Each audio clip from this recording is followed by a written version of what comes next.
cya shitani cyarakaye. umusore utanyoye inzoga asaba ari umuntu. Ndindahiro Valence Papa. Acha bwana we, nta muntu ntabwo wandanza amavi. They could be mad at me. Look at my family. And then hano handitse Rutwitsi Muzi my aka. Work in China rather to be in Data wafite karisimbi. Abikunda simbo.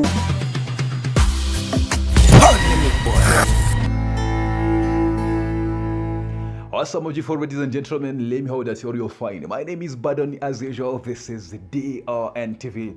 Nk'ibisanzwe ngira ngo urabizi yuko hanga rero tukugeza amakuru menshi y'imyidagaduro agiye atandukanye, aho tukuzanira amakuru abari kuvugwa hano mu Rwanda ndetse no hanze, abari gucaracara ku mbuga. Hagati aho ngaho rero ngira ngo urabizi ko nta kintu kiba kituzanye hanga usibye kuza kukuganiza tukakugeza amakuru nkayo ngayo. Ntabwo ko ari ugusuzanya cyangwa n'ibindi, ariko gusa ndabyo birimo ndetse tukakugira hamwe mu magambo agusubizamo imbaraga, ukamenya yuko niba uno mustameze neza ejo uzamera neza. Life is cheap banana, ibintu bigenda neza uno munsi cyangwa ejo ntibigende neza, ariko ugomba kwizera ugasenga ubundi Imana ikagusubiza. Hagati aho ngaho rero Safi Madiba wamaze kumubona kuri screen yawe, niwe muntu tugiye kugaruka muri kano kanya. Ubu ngubu akaba ari umusore uri kwezwa hano mu Rwanda, aho yageze hano mu Rwanda avuye muri Canada. Ni Canada yaramazemo imyaka igera muri 4 atagera hano mu Rwanda, kuko ndabyuka ko yagiye muri 2020 mbere yuko Covid iba, aho byavugwa yuko asanzeyo umugore we yitwa Niyonizera Judith. Uyu ni umugore rero bakoze ubukwe muri 2017. Hanyuma amaze gukora ubukwe, umugore n'undi yaratuye muri Canada aracomoka. Safi Madiba asigaye hano mu Rwanda. Icyo gihe bakoze ubukwe ari ibintu bitunguranye byatari. Icyo gihe bakoze ubukwe ari ibintu bitunguranye cyane, abantu baratungurwa baravuga ati ibintu ntabwo bibaho. Hanyuma rero icyo gihe akandi abantu bakomeje gutungurwa n'ubwiza bamwe bavuze ko butari buhagije bwa Judith. Bagenyije na Safi Madiba bavuga ati Safi Madiba ntabwo byumvikana ukuntu yaba arongoye cyangwa se akoranye ubukwe n'umukobwa usa kuriya n'umugore usa kuriya, bitewe nuko Safi Madiba ari umuntu w'umusitari. Icyo gihe afite izina rinini, none bagaya n'umugore azanye uko ameze, kandi mu by'ukuri murabizi neza cyane ko abasitari ubundi ari ukuntu biba byitwa ngo abagomba kugira umugore w'ikizubazuba, nyine umugore udasanzwe. Hanyuma abantu bagenda babivuga amagambo menshi, ariko nyine birarangira babana nk'umugore n'umugabo. Hanyuma Safi Madiba muri 2020 nibwo yavuze ati reka nerekeze muri Canada, aho yanavuze ko aho icyo gihe natangaje ko asanzeyo umugore we Niyonizera Judith, avuga ko bagiye kubana. Hanyuma rero Safi Madiba aragenda, ageze muri Canada COVID-19 imusangayo abura ukuntu agaruka. Yatangaje ko icyo gihe ikintu cyatumye atabona ukuntu agaruka hano mu Rwanda ngo ari uko COVID-19 yari ibijemo, ariko hari amakuru yagiye avugwa ku mpande ko Judith ahubwo ngo yari yaramwambuye passport arayibika kure kugira ngo atazongera no gutekereza witagaruka hanga, nyine anamubangamira ndetse nuko hari ukuntu batari bari kubanamo neza. Hanyuma biza no kuvuga ko ngo Safi Madiba yagiye mu gace bari batuyemo muri Canada akamutangira ikirego cy'uko amuhoza ku nkeke. Icyo gihe bigenda bihunugwanurwa gutyo bivugwa ko Safi Madiba atabanye neza na Judith, ibintu bitameze neza. Hanyuma rero biza kwigaragaza nyuma ubwo muri 2023 mu kwezi kwa kane Safi Madiba ndetse na Judith baje gukora divorce. Ibintu biza kubatungura. Gusa mbere yuko iyo divorce iba, n'ubundi Safi Madiba byavuzwe ko ngo yajyaga ava mu rugo n'undi aho babaga akajya gucumbika mu nshuti we kubana na Judith byanze.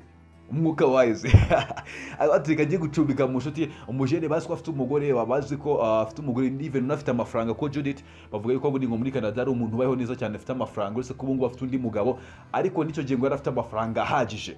Rero umujene bari bazi ko afite umugore ufite amafaranga wiyubatse, bakabona arimo aragenda gucumbika mu mageto y'abandi bajene muri Canada, akajya gucumbika umunsi umwe, iminsi 2, akamara ukwezi, akamara 2, rimwe akongera gasohoka akajya gupfunda umutwe wikanga akongera gasubira hanze.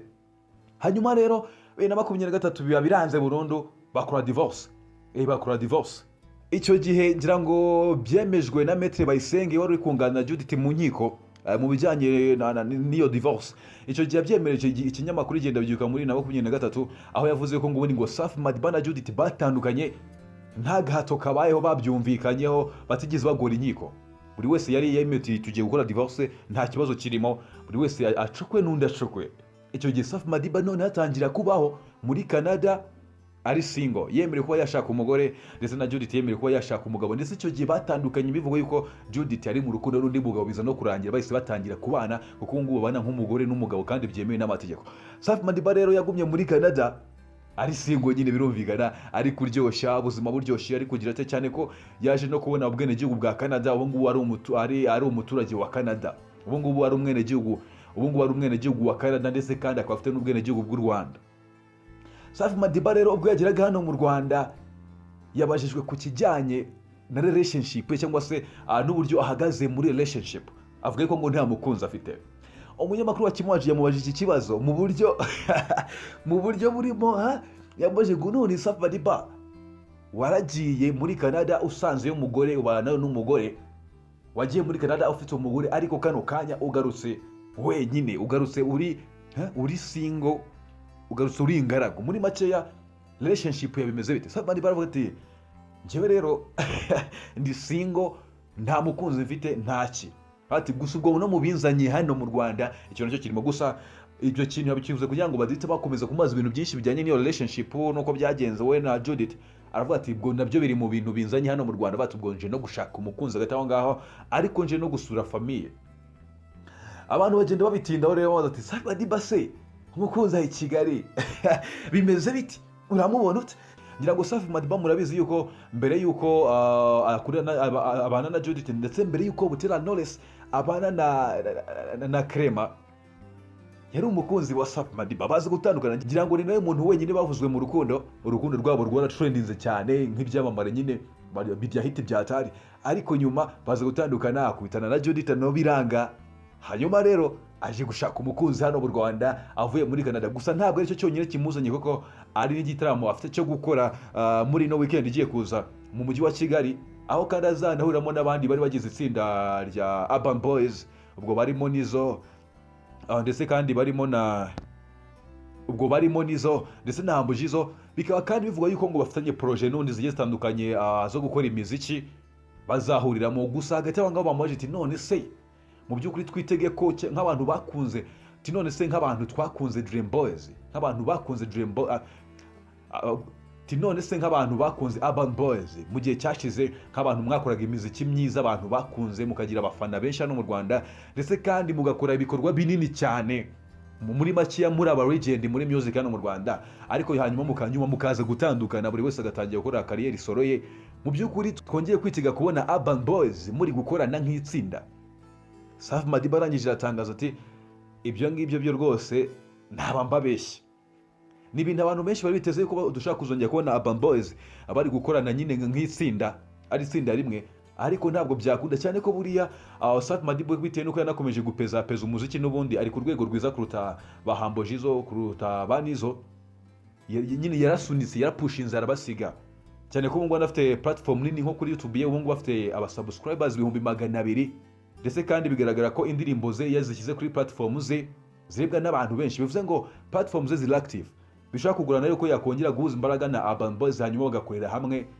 Nubwo wenda usha no gusanga buri muntu wese afite iz'inshingano ku ruhande, gusa ikintu yavuze kandi ko ngo aje hano mu Rwanda bitari iby'ako kanya gusa, aje kuhamara igihe, aje kandi no guhura na famille ye kubasura, cyane ko banafite family ituye mu karere ka Ruhango. Ngira ngo murabizi ko nimba utarunabizi bimenyera ahangaha, rero byitezwe ko agomba no kujya muri famille bakagirana ibiganiro, bakagirana ibihe byiza nk'uko byagendaga mbere yuko ajya muri Canada akamara yo imyaka igeze muri ne yose nk'uko yarayimaze atajya hano mu Rwanda. Hagati aho ngaho rero dushobora kuzongera kubona ibintu binini cyane cyangwa se projet nini cyane Urban Boys bagiye gukorana, ariko bakabikorana by'igihe gito, atabango bari gukorana nk'itsinda basubiranye, hanyuma tukongera kumva imiziki yabo bakongera ku blessing amatwi yacu nk'uko mwagiye mwikunda mu gihe cyashize. Hagati aho ngaho rero iyi ni DON TV nk'ibisanzwe, njye nitwa Baron, komeze kubana natwe ibiganiro byacu bigiye bikujyaho 5 kuri 5, ukande subscribe ufungure notification, ubundi tujye tubana umunsi ku munsi. Reka nkomeze kugushimira kandi ko wagize amahitamo meza yo kuza gukurikira ibiganiro byacu. Mu by'ukuri ni by'agaciro cyane, tuvuga ibi byose cyangwa se dukora byose kuko tuzi ko hari,